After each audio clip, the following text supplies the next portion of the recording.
Jubilito TV Official. So yun. Inyo sa mga kabagis, this is Jubilito TV Official at eto na naman po muli ang isang edisyon ng ating reaction video mga kalingap at kabagis, no?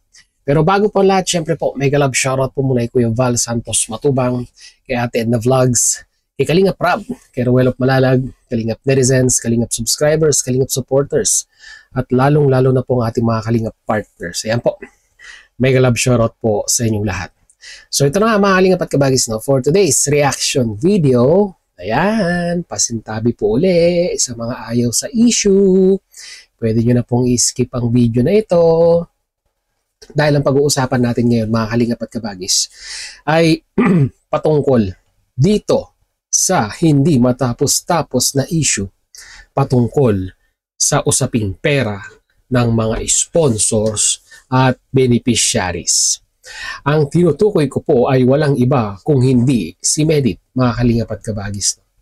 Dahil meron pong tawag nito, umiikot na video ngayon. At itong video na ito, yung punot dulo kung bakit po itong si Ate Perla, no? Kung maalala niyo po si Ate Perla Vlogs, yung pong sponsor ni Medit noon na pinaratangan, di umano, no? Allegedly, na nanguha daw po, no? Ng pera. Yan, 90K, di ba? Mga Kalingap at kabagis, no? Although, hindi nabanggit ang pangalan, parang ang lumalabas ay nagtutugma, no? Doon sa mga sinasabing pahayag nito pong si Baby M. Ayan. Nanga natin banggitin yung Baby M na lang. At nakailang live din si Ate Perla Vlogs, no? At pinagtanggol niya ang kanyang sarili, no? May listahan pa siya, di ba? Na kung saan talagang naka-breakdown lahat ng pinadala, lahat ng gastusin. To be specific po, no? Doon po sa birthday ni Kalingap Dan. At ako, napaisip ako nung mga time na yun, no? Mga Kalingap at kabagis, no? Kung meron mang magpapatotoo dito po sa statement ni Ate Perla, ay dapat yung naka-receive ng pera. Di po ba, mga Kalingap at kabagis, no? Pero ang tagal na, ang dami ng mga reactor ang nag-reaction video, wala pa rin po tayong wala pa rin po tayong naririnig sa kanila. Pero wag ka binasag ang katahimikan, di ba? Dahil po sa recent video upload ni Kuya Brooks, kasama si Rhea Olarte, ay eto na. Inilabas na rin po ang listahan. At ngayon, mga Kalingap at kabagis, sa mga sumusuporta kay Baby M, kayo na ang humusga, di ba? Kasi po, mga Kalingap, yung pong statement at listahan ni Kuya Brooks at ni Rhea Olarte ay naka-align doon po sa statement na binigay ni Ate Perla Vlogs. Although, sabi nga ni Kuya Brooks ay meron pong hindi pagkakaunawaan, no? Itong si Ate Perla Vlogs at si Kuya Brooks. Pero alam naman natin si Kuya Brooks ay may pusong matubang yan, di ba? Mapagpatawad ika nga. At talagang pinatotohanan yung pong statement at listahang binigay ni Ate Perla Vlogs. Para hindi kayo maligaw mga Kalingap at kabagis, no? Ito yung sinasabi ni Baby M na kung saan ay hindi nga daw po nakuha lahat, no? Yung pera. Ito, para hindi po kayo maligaw, tapos pagkatapos po nitong video na ito, panoorin natin si Kuya Brooks at si Rhea Olarte regarding sa kanilang statement patungkol sa issue na ito, no? Ito po, panoorin po natin. Nalaman namin na sobrang laki po pala ng perang dapat nahawak ni Sir Dan. Kasi ang daming yes po, may nag-sponsor sa kanya ng 90,000. Grabe. May nag-sponsor sa kanya ng 25,000, 10K. Wala pa po doon yung mga... Wala pa nga pong 50,000 ata yung cash niyang nahawakan. Muntik niya pa po iskamin yung founder ng international.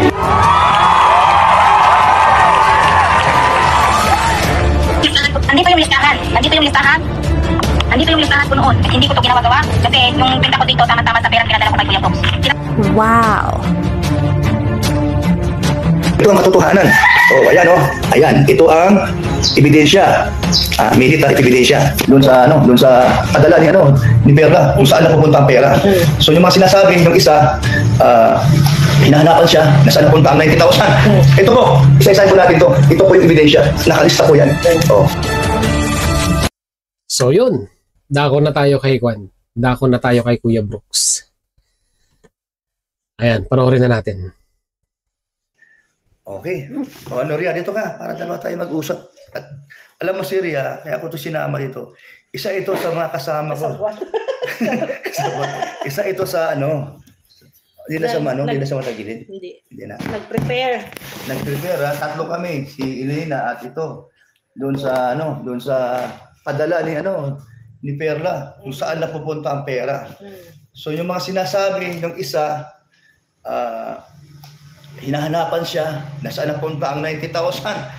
Ito po, isa-isahin po natin to. Ito po yung ebidensya. Nakalista po yan. Oh, Ria, ikaw nga na muna magbasa para maliwanag. Kasi malabo mata ko. Ilaw ko nga muna. Oh, parang si Ria kasi maraming alam dyan. Kung baka saan yung mga lakad. Ayan. I-ano lang natin, ipaliwanag natin. Oh.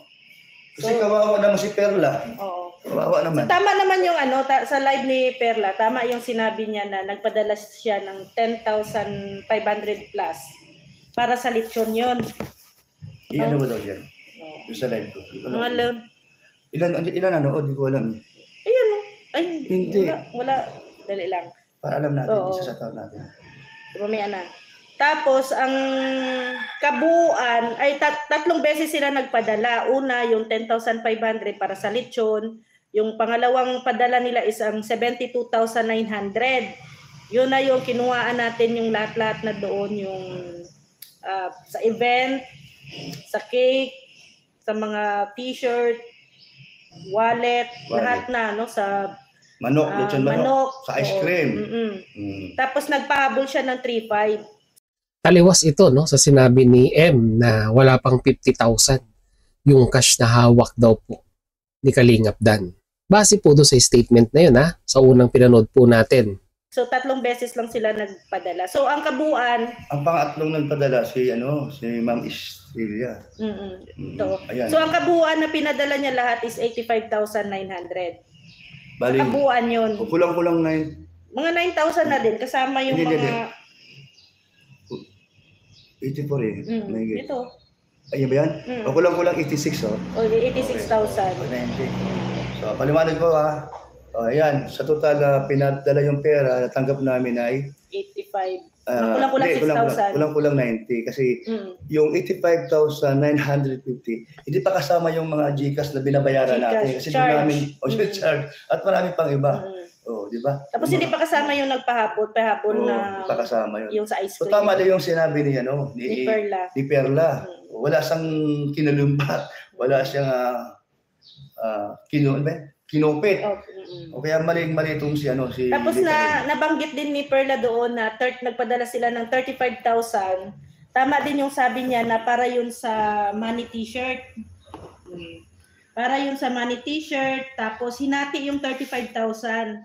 Yung 25,000 hinati sa money t-shirt yun.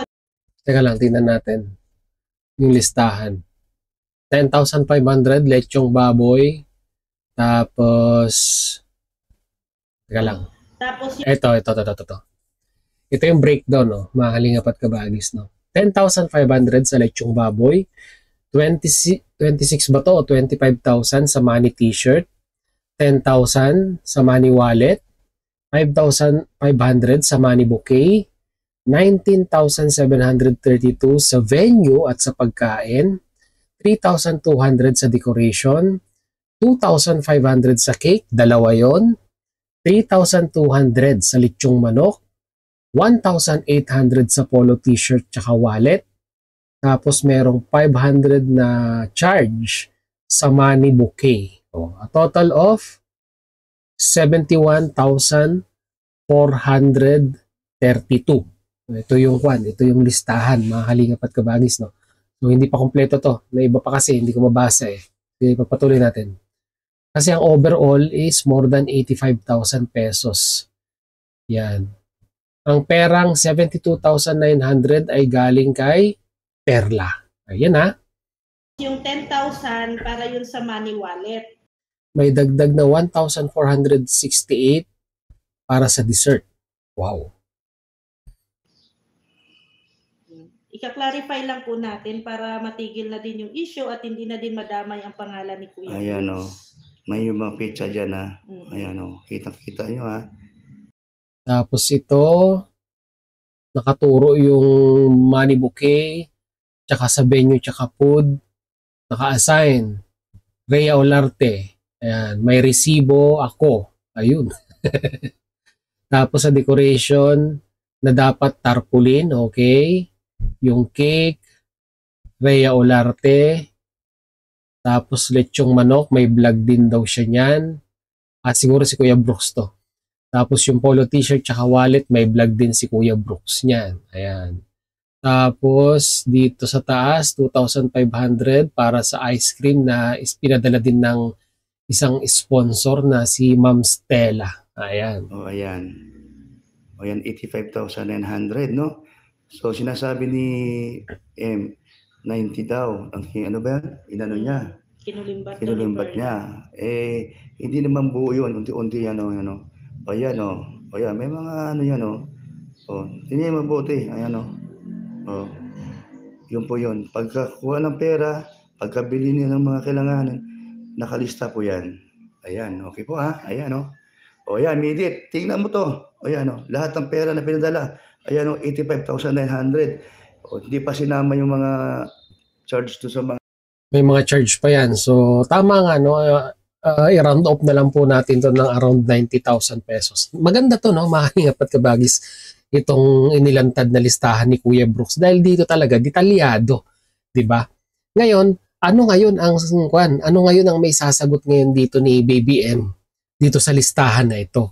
Na lumalabas na talagang malayong-malayo dun sa sinasabi niya kay Kalinga Prab na balak pang kulimbatin ni Ate Perla, no? Mahaling apat kabagis, no?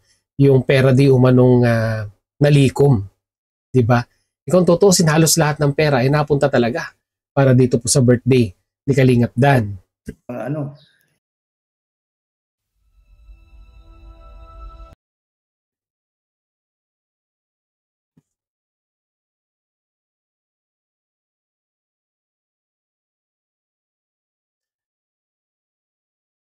Nangyari. Pambihira.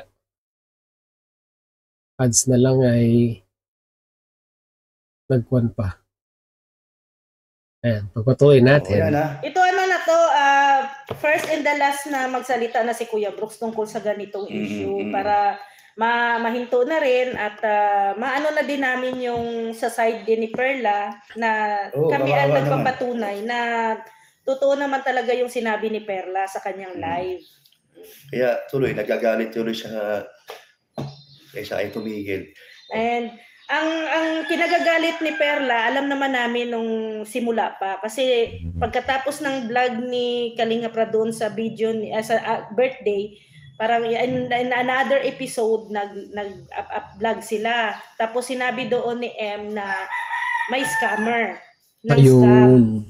So, ang point niya doon ay si Perla nga. So, kasi nagkaaway-away na sila doon. So, hindi naman kami nagsalita kasi hindi naman namin alam talaga, no? Baka, malay namin kung mayroon ba talagang 90,000. Basta ang ano lang namin, na-receive namin is tapos naman na yung birthday ni Kalingap Dan. So, ito na yun. Hindi namin alam na ito pala yung tinutukoy nila. Eh, nagkamali si Dr. M dahil nakalista lahat. Kung ano yung sinasabi ni Perla doon sa kanyang live, ito na yun. Oo. Then, isa pa sa mga kinakagalit ni Perla ay hindi na-credit lahat sa Team Brooks. Parang inako lahat ni M yung effort na ano niya. Kasi ano nga doon si Perla nagsabi nga sa amin na alam mo wala naman masyado siyang effort sa ginawa niya kasi more on orders lang naman siya. Nagpagawa lang siya ng flower, nagpagawa ng cake. Tapos binitbit niya na lang sa doon sa event. So unlike sa amin na nag-effort talaga kami, naghanap kami ng venue, pinick up namin yung cake, naggawa kami ng t-shirt, nagpunta kami sa lechon. So lahat ng effort ay sana sa Team Brooks, sa amin yun. Actually wala pang Team Brooks noon that time. Sa amin pa lang yun nila Kuya Brooks. Kasi that time nakatira pa sila Kuya Brooks sa Talisay doon sa apartment. Doon. Wala pa, hindi pa sila dito nakalipat sa payag ni Alimyon. Okay. Ayan o. Bakit yan lumabas ulit? Di ko malaman kung bakit niya ginawa to si M, no? Alam mo alam niyo po ba na yung dalawa pinagbati ko yan? Tinawagan ko itong una kong nakausap si Perla. Tinawagan ko si Mildred para magkaayos o humingi siya ng sorry kay Perla dahil hindi ka man maganda yung sa vlog na nag-interview sa in-interview sa ni Kalinga Rob. Bakit niya pa siningit yun? Hindi naman totoo. At hindi naman, wala rin alam si Rob doon. Wala alam si Rob. Natataka rin si Rob. Sinasabi ni M. Bakit yun ang sinasabi niya? Sinisiraan niya si Perla. At hindi naman kilala ni Rob itong si Perla. At saka ang isip din natin noon at ni Rob na mayroon talagang perang 90,000 na natanggap na hindi din natin alam. Malay natin kasi sila naman ang nag-transact. Actually, labas na kami doon. Labas na kami sila doon. Naman ang nag-transact. Basta ano lang yung pinadala ni asawa ni Perla, no? Asawa ni Perla. Walang masama sa tumulong dahil nadis sa pilas siya. O sa GCash, kumbaga. So walang bawal doon. Walang bawal doon. Ang bawal ang beneficiary nakikialam. O masyado na malaki ang ulo. Pati sponsor, di ba? So napansin na namin, kaya pag-usapan natin yan kung ano meron ugali ni Mildred. So alam niyo si Kuya Brooks ay actually kami may mga alam kami sa ugali talaga ni Mildred. Pero nung pinutol na, pinahinto na, actually nag-ano din si Danny ng opinion kay Kuya Brooks. Sabi niya pa ganito. So sabi ni Kuya Brooks, ihinto mo na. O hindi ka naman masaya, i-stop mo na. Kasi may nakitaan yung magpinsan kung ano merong ugali. So para pa, hindi na sa masaya. O yan yung mga iba dyan, nakala nila, di ba? Bakit biglang hininto? May dahilan. Nung ko pa sinasabi, may dahilan. At saka kung Kuya Brooks, at saka kung maninira tayo ng kay M, noon pa. Noon pa sana namin ginawa yun. Okay. Kasi una-una si Ma'am Anarita Reyes. Lumabas na. Okay, lumabas na ha. O meron ba kayong narinig sa akin about doon kay Mildred para pag-usapan? Pag nag-live ako, para tirahin ko siya o ano man ang sasabihin ko na ikakasama sa kanya. Di ba? Wala. Pero saan nagsimula? Bakit umalis ang mga yun? Naramdaman nila at nakita nila kung ano meron ugali itong si M. So yun mga Kalingap at Kabagis, no? Ito yung pinakabuod ng statement ni Kuya Brooks at ni Rhea Olarte, no? Regarding po dito sa naging live ni Ate Perla na dinidepensahan niya nga po yung pera di umanong balak tawag nito. Balak kulimbatin or sabi nilang 90,000 na nawawala, no. So base po dito sa listahan nila Kuya Brooks na nagastos birthday ni Kalingap Dan ay talagang nagtutugma doon po sa live ni Ate Perla Vlogs. At talagang dinipahan ni Kuya Brooks at ni Rhea Olarte itong si Ate Perla dahil nga po tama yung kanyang sinasabi. Ang tanong, mga Kalingap at Kabagis, no? Ang tanong, ano ang isasagot ngayon ni M dito? Ano na naman ang diversional tactics na gagawin ni M dito para mailigaw sa mga viewers ang usaping ito? Kasi ngayon ko lang napagtatanto, no, mga Kalingap at Kabagis, no? Kasi ang pinagsimulan ng lahat ay yung kay Ma'am Anarita. Pero hindi po natin narinig halos na nagpaliwanag si M regarding sa issue na ito. Ngayon lumabas si Ate Perla. Pero sad to say parang hindi pa rin po nalilinawan, no? At walang response dito kay M. Ang naging trending ay itong si J. Brad regarding po sa issue sa pagkaka-scout. So parang nakikinita ko po dito is parang dinadivert yung attention ng mga viewers kay J. Brad regarding sa issue sa scout para hindi mapag-usapan ang issue patungkol po sa 90K. Na unang-una, Siya rin po yung nagsabi, di ba? Doon po sa vlog ni Kalinga Prab. Di ba? Ngayon, nagsalita na si Kuya Brooks at si Rhea Olarte, wala nang reason para hindi niya sagutin ito. At kung hindi niya man masagot ito, ano po ang ibig sabihin nun? Di ba mga Kalingap at Kabagis? Kayo na po ang sumagot kung ano pong ibig sabihin nun. So yun mga Kalingap at Kabagis, mag-comment po kayo sa ating comment section. Kagaya nga po ng tanong ko, ilagay niyo po, pag-usapan po natin yan. So yun, maraming salamat dahil sa dulo po ng ating reaction video ngayong araw na ito ay nasamahan niyo po muli sa Jubilito TV Official. At muli po, papaalala po ang inyong host. Sa mga hindi pa po nakasubscribe sa channel ko yung Val Santos Matubang, Ate Ed Vlogs, Kalinga Prab, no? Roel of Malalag. Supportahan po natin kanilang mga YouTube channel. And at the same time, muli po naglalambing din po ang inyong host. Sa mga hindi pa po nakasubscribe sa channel ni Jubilito TV Official, ay pakihit naman po ang subscribe at ang notification bell para maging updated po kayo sa mga darating nating reaction videos. Ganun din po, paki-follow and like ang ating official FB page na may Jubilito TV Official din po pangalan. So yun, hanggang dito lang mga Kalingap at Kabagis. Once again, this is Jubilito TV Official. Proud member po ng Team Cause. As I always say mga Kalingap at Kabagis, peace, God first. God bless po.